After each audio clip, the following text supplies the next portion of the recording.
now entering the Horror Sanctum.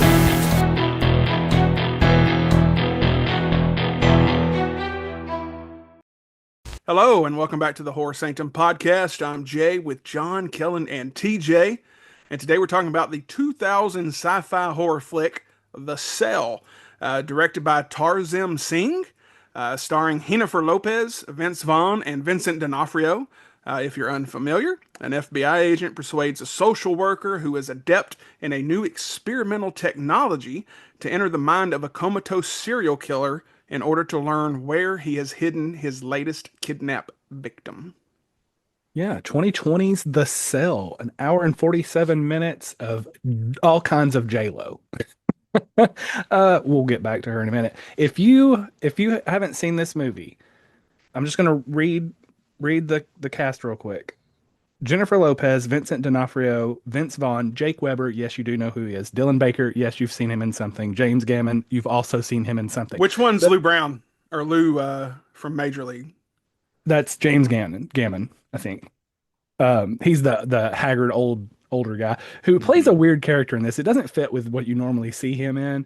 He's more reserved and almost He's too eloquent. serious in Yeah, I'm this. used to him It's being I'm weird. used to him to being like God darn it.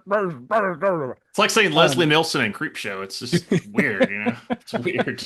even though he's the best part of that god awful movie. Anyway, this comes in at an hour and 47 minutes and has a 46% on Rotten Tomatoes. And I will be 100% honest.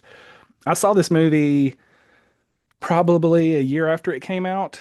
It was already on video. I either rented it from Netflix when you could get discs in the mail, just to tell my age, or rented it from maybe Movie Gallery. Um, but I remember when this movie came out, it looked interesting. I was kind of on a horror kick back then. I had watched Silence of the Lambs. I had watched The Exorcist and Omen, and I was just watching any kind of interesting looking horror film that I could find, and classics and then modern. And so I got this, and I don't know if it was my ADD or the fact that I was just young and didn't get into it immediately, but I remember the first time I watched this, I could not have told you what this movie was about. It's so uh, get this out of the way.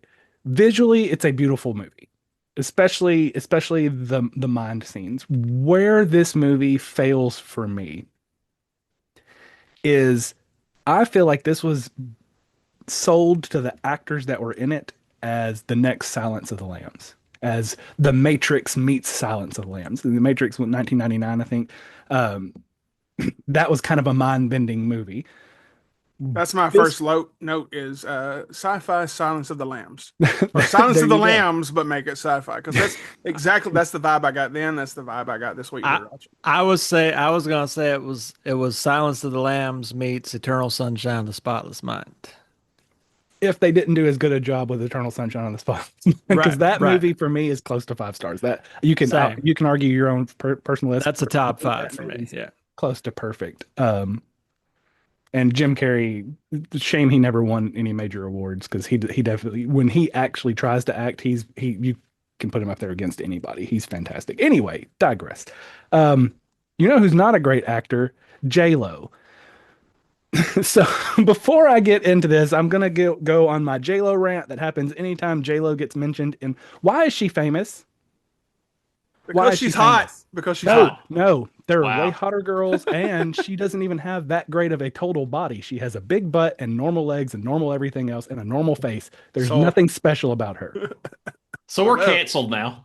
No, I don't. Well, This is what Luis cancels me. Guzman, Luis Guzman, if anyone has seen the Hot Ones episode with the cast of Wednesday, Hmm. the preppy girl from the show asked him to let's name one word at people he's worked with. And Adam Sandler, he said legend, Catherine Zeta-Zone, Bellissima. He said Jenna Ortega was a prodigy. And like J-Lo, he goes, okay. So Kellen is not alone in that. Well, Wow. my thing is if you look back at her career, she did Selena, did fine with that. She's not good in this. Like all of her acting is so monotone and boring. Like she never, even in scenes that are intense, she never breaks above a quiet speech.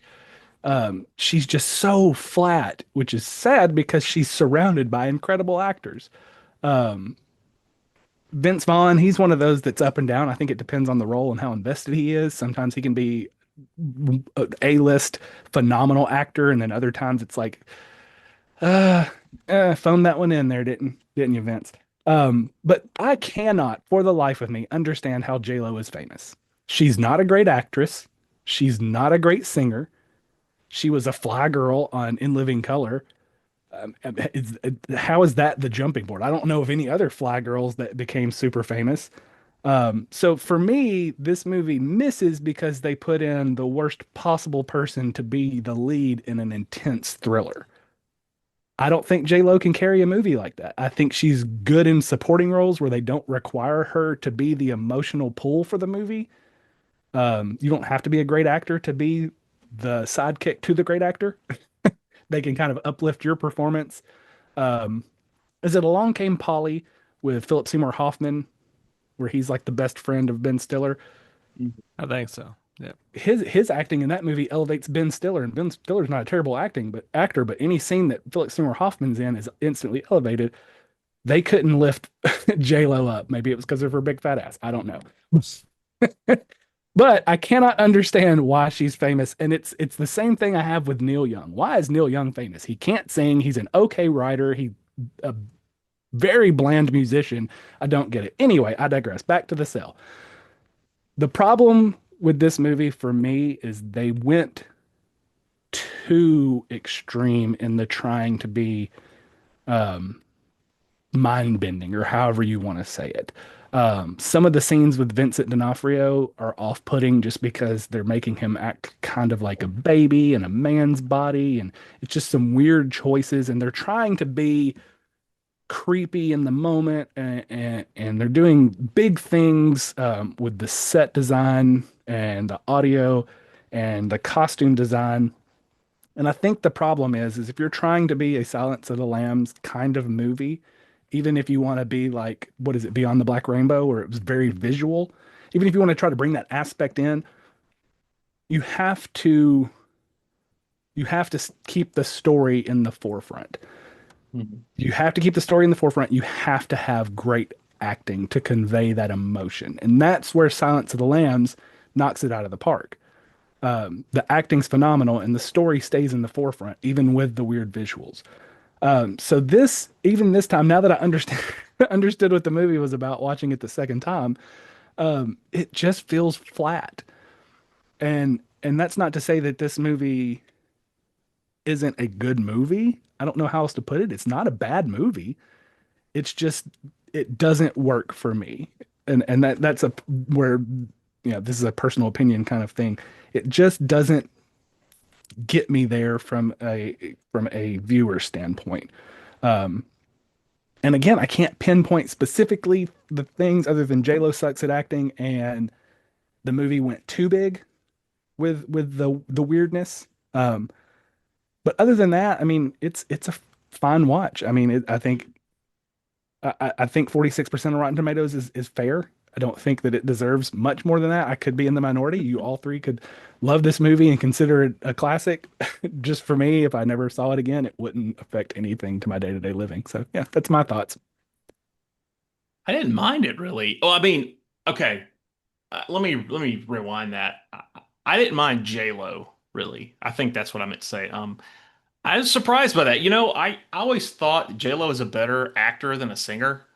I actually think that she's pretty decent. Like Jack, she was in Selena, Anaconda, U-Turn. There's a lot of movies she's in where she's pretty believable. Honestly, think, I don't know, maybe my standards are just so low now with some of the terrible actors and stuff, but sometimes I see her and I'm like, she's not that terrible. I think she wanted to be both things, but I always felt like she was a person who was secretly an actor and wanted to be a singer and wasn't very good at being a singer, but she didn't know that. Sometimes people have that curse of not knowing what they're better at, like Dwight Yoakam, better actor than singer. Um, yeah, it's visually trippy. It is the problem with this movie is that I think all of the stuff in the normal world is actually kind of interesting, and all the stuff in the dream world is just freaking stupid nonsense. Like it's so stupid. And the director, he's Tarsim Singh. He did The Fall. He's done. Mirror Mirror, Immortals, and if you look at all of his movies, they all have that like dream-like weird look to them. They're all really obsessed with the Middle East. I guess he's Middle Eastern, but it's like this movie. I found it odd that all the dream sequences are all have like Middle Eastern music playing. I was like, that's got to be just because he's Middle Eastern. I don't know why else that would be. There's no one else in the movie that is, so it's kind of strange. I just thought the dreams and stuff were kind of dumb. Also, Vincent D'Onofrio, great actor, really great actor. Is it just like in his contract to play fucking weirdos all the time? Can he never? Can he never? The only movie I've ever seen him in where he was a normal guy was that movie, The Breakup, where he was the brother of Vince Vaughn. They were in that movie He's together. normal in the Jurassic Park movies. He is. You know what? You're right. He's Yeah. normal in Full Yeah, Metal every now Jacket and then until they Lee just Ermey sprinkle breaks him. That's true. He is. Yeah, he is normal at the beginning. Yeah, I mean, I guess you're right. He is normal in Jurassic Park movies. So it's just weird how he always gets these roles, and I get it. He's a great actor. I right when I saw him, I'd seen this movie maybe once when I was younger. I'm like you, Kellen. I didn't remember it, but right when I saw him get into character, I was just like, God, here we go. I was like, I know what they're doing here. And then when they started doing the flashbacks of him having religious trauma and getting baptized, I was like, oh my God, another like is that like the easiest crutch in Hollywood to say that anyone that is a crazy person or a killer is has religious trauma? Is that like just an easy crutch? Because like yes, there's a lot of dumb religions, there's a lot of dumb churches, there's a lot of traumatic things that happen, but that is the biggest stereotype on the planet. It doesn't mean that's always the case. I don't know. That's just lazy writing, you know. Even the end where she's there and what is it? She's in her mind and she baptizes them. I'm like, that's so fucking stupid. She baptized him to death. She, For real, she baptized him to baptized him and death. gave him a fast track to Jesus. Yeah, and then at the beginning, I don't know if you noticed, but they're wearing Bram Stoker's Dracula suits to go into the dream sleep. I don't know why that's required. I guess that's part of the science of this movie that somehow the costumes from Francis Ford Coppola's '92 movie was needed. And then the other thing I will say is dumb. There's a scene in the movie where she's in her bedroom watching TV and she's watching an anime movie. She's watching like the most hipster out there, never ever watched by anyone else movie imaginable. It's called Fantastic Planet. That I is watched not. that this year. I watched that. Yeah, I mean, I believe that because we like movies. I mean, but I don't. A child psychologist is randomly going to be watching that on TV. Like that's just so stupid. Like that would never happen. You know. I just think like the movie at the But you beginning of know the what? movie. That movie had a lot of really cool visuals for that time, and I think this guy is very much a visual cue kind of guy. Yes, I get that, but I think the problem is it's not the movie is bad, that movie. It's that he's writing a story. When you do something like that, you immediately just take the audience out of it because they're like, "What the fuck is this?" Like it's not even realistic. Like it's like people can't sometimes people can't write a story and get out of their own head of what they want versus what the story should be. This is one of those movies, right? This guy wanted to jerk off to visual dreams and all this stuff.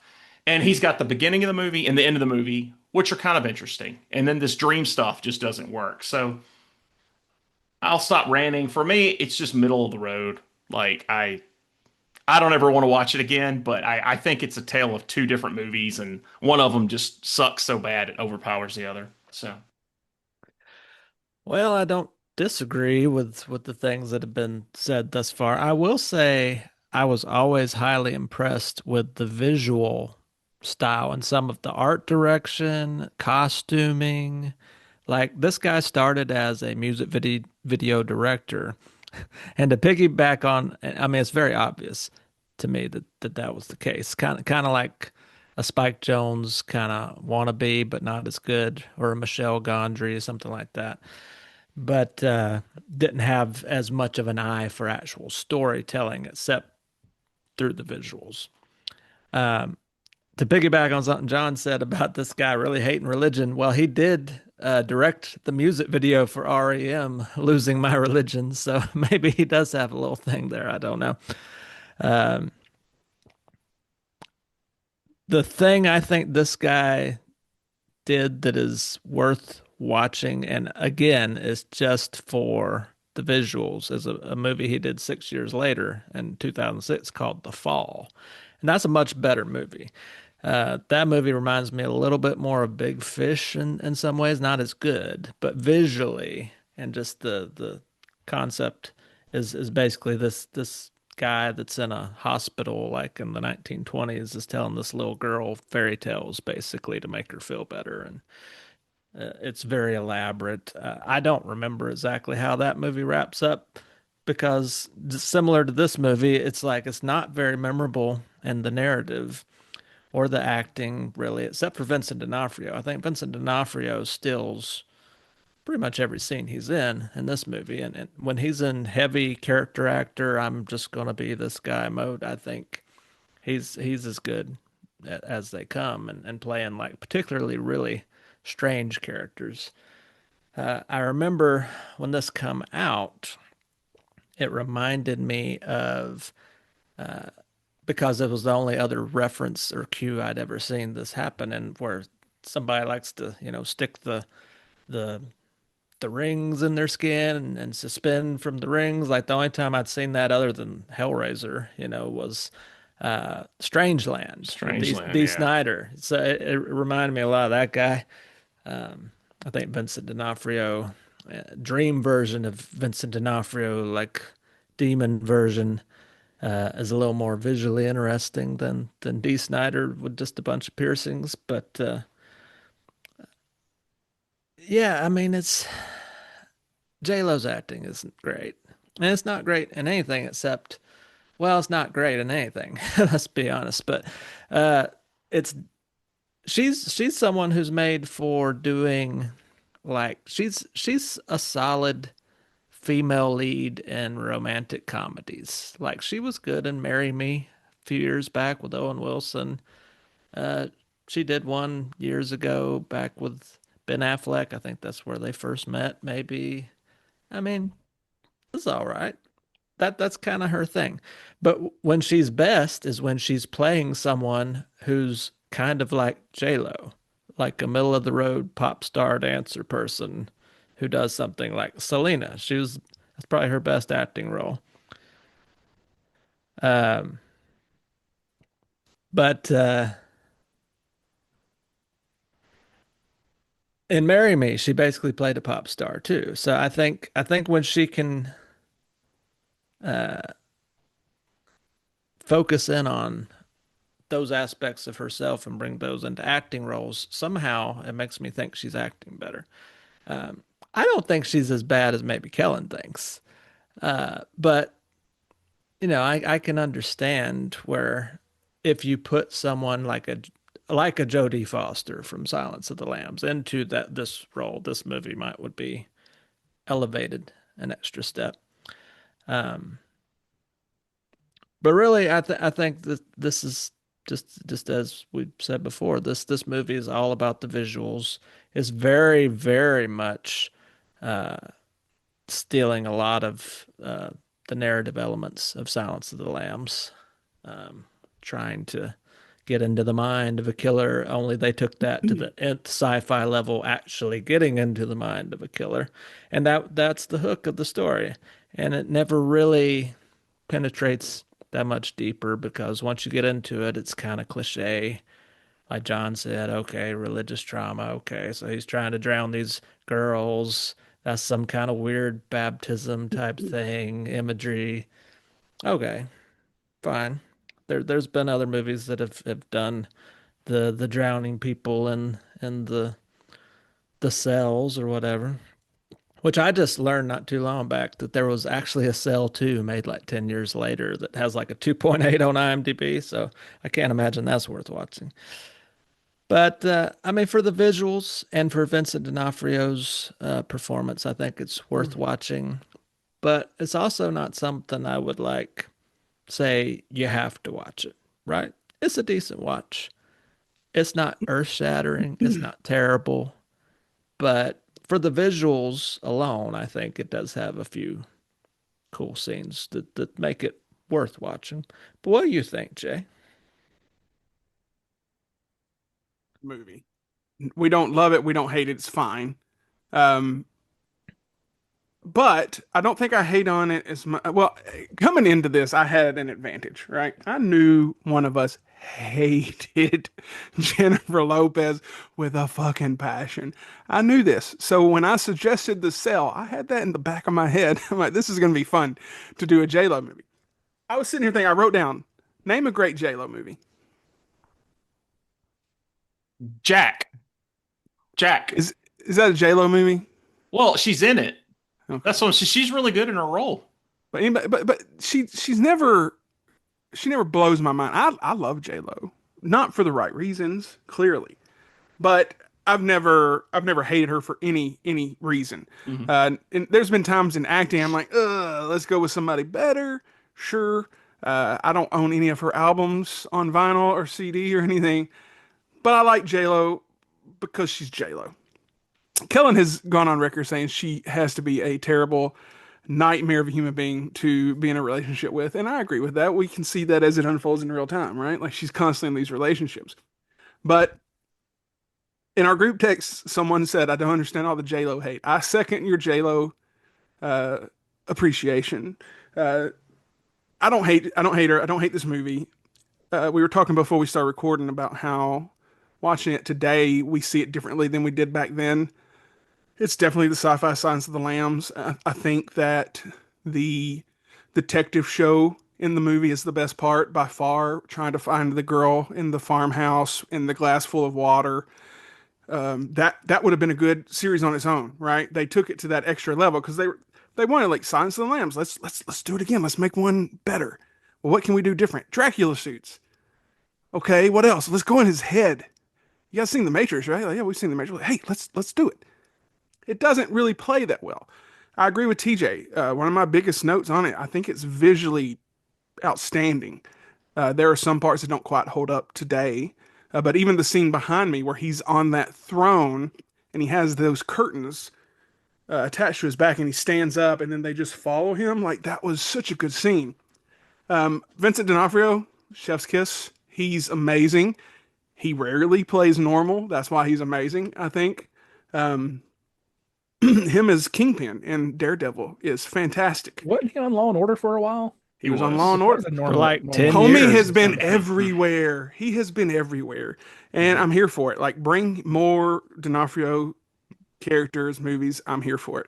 He's the crazy guy in Men in Black. Yeah. The Earl, is that his name? Yeah. Sugarwater. Sugarwater. Um, but yeah, I think it's beautifully made. I do think it's a creepy movie. I think D'Onofrio in this may try a little too hard, especially the voice is like super deep and guttural. I didn't quite understand that, but he was great when he was doing it, right?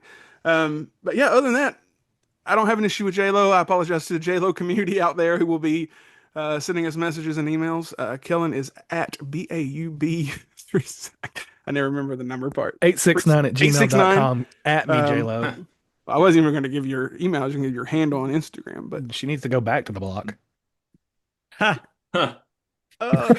we just do one episode. We just talk about J Lo the entire time, and we will get that 1,000 views, and then Kellen would have to do the hot chip challenge while listening to J Lo. We're not even doing the hot chip challenge now. We're doing The End, the world's hottest hot sauce. Oh, so go listen to the damn episode and get it up to 1K. 7 million Scoville. I want to see that myself. Good luck. I'm All gonna, right. and then we should pick a movie that you know that I hate, so that I have a lot to say about it, and I can just take it, and then as soon as it starts to hurt, I'll try to give my opinion. We can just go do Creep Show again. Creep Show 2. Abigail, man, I don't know a movie offhand that I know that you actively hate. Like, I know people. I don't know of a movie that we haven't discussed on this show that you actively hate with a passion. He But just we'll hasn't put it seen in the yet. bucket. If it's horror or sci-fi, we will put that mug in the bucket, and we will get you to eat that whatever the hell. Is it still a chip? No, this is a actual hot sauce. It's in a little bottle, and yeah, it's got all the bad things in it. So That butthole's gonna be on fire. All right. If anyone else has anything about the sale, now's the time. Otherwise, we'll close up shop. I'm not going to give it a 4 so I can boost the rating up for whatever Kellen's going to give it. Um, I went back and forth on this because I own it. Clearly, that's me. I own everything, right? I don't hate it. Well, I haven't watched it since probably the first 5 years it was in existence. So I was excited to kind of go back and check it out again. But I'm also not rushing back to it. Like it's there, it's going to stay on my shelf. And one day I'll be like, you know what I haven't seen in a while? The Cell. I'll see D'Onofrio in something like, oh, you should see him in this. So I'm sticking with my original ranking, 2.5 for me. Kellen? Wow, 2.5 from you. I figured it would at least get a 3.5. Yeah, like I said, it just misses for me. Vincent D'Onofrio is amazing. He's amazing in everything that he does. He's one of those. I would consider him like John Goodman. Like he's not the first name to pop into your head when you think of great actors, but if anybody mentions his name, the words great actor are following it. Him and who played the King in Ready to Rumble? I can never think of his name. He's in The Bear. He's in Oh, so yeah, much yeah, stuff. Oliver yeah. Platt. Oliver Oliver Platt. He's Platt. another one. He's another one Yeah. that no one Yeah, thinks about, but he he's is the big guy freaking in Harry amazing. Potter. Yeah, And the bear is I'm sure, great too. yeah, I'm sure you can find something that he was or a bad movie he's done. Every He's actor not in does Harry bad Potter. movies. But Vincent D'Onofrio is just one of those actors that when you see him on screen, you know you're getting. I mean, he's a great Wilson Fisk in the Daredevil. So he helps elevate this a little bit because he is so creepy. I don't really I didn't mention it, but the hair choice where he looks like the guy from No Country for Old Men Mhm. was kind of doofy for me. Seeing him like that, it took me out of every scene that he was in with the long hair. I'm just so sad. Parent baptism. Oh God, drown the kid already. Anyway, I give it a 2. It's not great. It's not terrible. It's just one of those movies that for me is wholly forgettable if it wasn't for the visuals. TJ, did you say Oliver Platt was in Harry Potter? Wasn't he Hagrid? Uh-uh. Jesus Christ, get out of here. No, that You're dude died a fired. couple of years ago. He died after the Harry Potter documentary where he's like, I won't be here forever, but these movies will. And then he died like a month later. Like, Yeah. It's Robbie Coltrane is who you're thinking of. I get them mixed up. The They wrong do fat look guy. similar. They do look similar. all right, John. That's fair. um, I couldn't figure out in the movie when he was like getting excited. Was he like jerking off? Yeah, Was that it what was he's him. He was doing?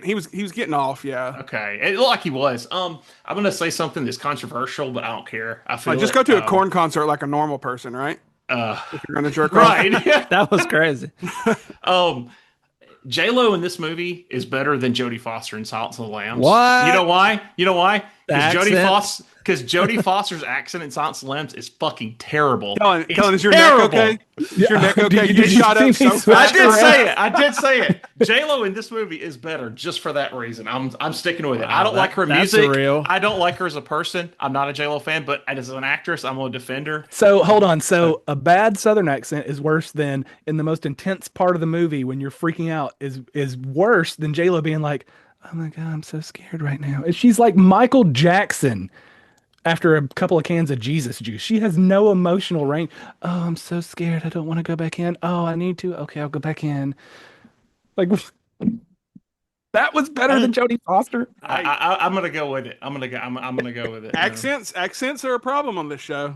Accents are a problem, yeah. So I'm gonna go with it. Plus, I don't think Silence of the Lambs is the best one of the series anyway. Manhunter's better, honestly. Silence of the Lambs is overrated. Hashtag overrated. I actually agree with that. Yeah, I I'm think just- What was your handle at Manhunter's the Movie best. Junkie John? yeah. So I'm just send all the hate to me for that. Overall though, I don't mind it though. 2.5 out of 5. I think it's a okay movie. Teach. Well, we're going to close up shop with another 2.5 because when I first watched this movie, it was a 2.5. Coming back years later, it's still a 2.5. Yes, I did just buy the Arrow thing just to watch special features and then trade it to this new shop I found probably later. But yeah, it's not spectacular. The main reasons to watch it are the visuals and Vincent D'Onofrio's performance, even though it's a little over the top in certain aspects. And how are you going to have J-Lo in a movie about repressed sexual desires and she's the most clothed person in the whole movie? If anything, that's the reason you get J-Lo. Up to the neck. Because she's known for her body. She had a $1 That's million. great acting. She had a $1 She's million He doesn't need to show her insurance body. policy She's on a her great butt. actress. She's a great actress. That's great acting. Great actress. so my that puts fat his- white ass. So an actress who got where she got because of her body Mhm. is Others have. is like playing against type Yeah. by being She's basically in evolving. a full body condom. It's an evolution. She's evolving. She did a movie where she was a stripper like 3 years ago. Oh, come on. Good now. movie. Hey, Constance Wu. there was an Oscar-winning stripper movie last year, Honora. So, hey, now, come on now. All right, so we have dug deep into some secrets in this week's episode. That gives us a 2.5 for the sale. And don't come at me, come at them. Go to John's website, jlodeservesAnOscar.com. Well, I don't know about that. One day. All right. Say that now. Christ almighty. That's it for this episode. Be sure Hey, to Jodie subscribe. Foster won the Oscar for that movie. You said that J-Lo was better. Oh, Oscars So- are fixed, man. You know that. Well- It's all fixed. Oscars Probably. are fixed. All right. All right. That's it for this episode. Be sure to subscribe to our YouTube channel, to wherever you're listening to this podcast. Follow us on Instagram. Follow us on Instagram. Join our Facebook group. Follow us on TikTok and Amazon Music playlist. We got it all for some reason. And I'm the only one who seems to keep up with it. It drives me nuts sometimes. So when you see a reel like you saw this week with our Saw episode where there's like no visuals besides our fucking faces, that's when I'm overdoing reels. Just so you know. When they're bland, I'm over it. All right, signing off. I'm Jay with John Kellen, TJ, and Jennifer Lopez. And until next time. Chocolate flavored kisses for my love. Keep it spooky.